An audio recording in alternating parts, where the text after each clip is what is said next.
If you want to live as most men live, then keep doing what most men do. Sleep a little longer, delay a little more, excuse a little more, spend a little more loosely, think a little more weakly, and ask life to reward your wishes more than your discipline. But if you want to win, then hear this without resistance. You cannot walk with the crowd in habit and expect to stand above the crowd in result.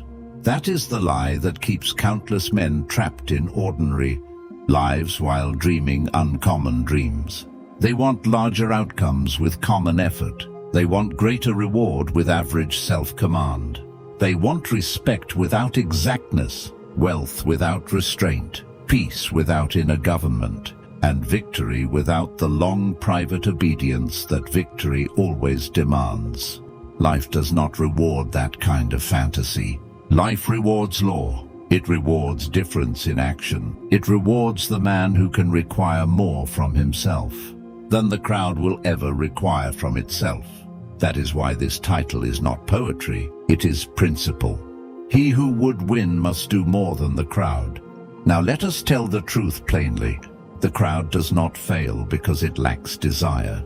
The crowd fails because desire is cheap. Almost everyone wants more money, more peace, more freedom, more recognition, more strength, more room to breathe, more proof that their life matters. Wanting is common. Wishing is common. Even admiring greatness is common. What is rare is obedience. What is rare is the ability to carry a stronger law through plain, ordinary, unimpressive days. What is rare is the man who does not only get stirred, but stays under discipline after the stirring is gone. That is where the crowd falls away. It can cheer for greatness. It can talk about greatness. It can even try greatness for a week or two, but it cannot bear the middle.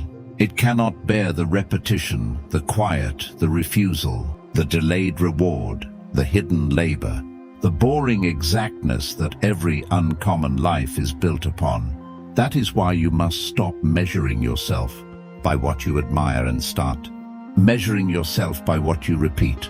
The crowd admires powerful men but keeps weak habits.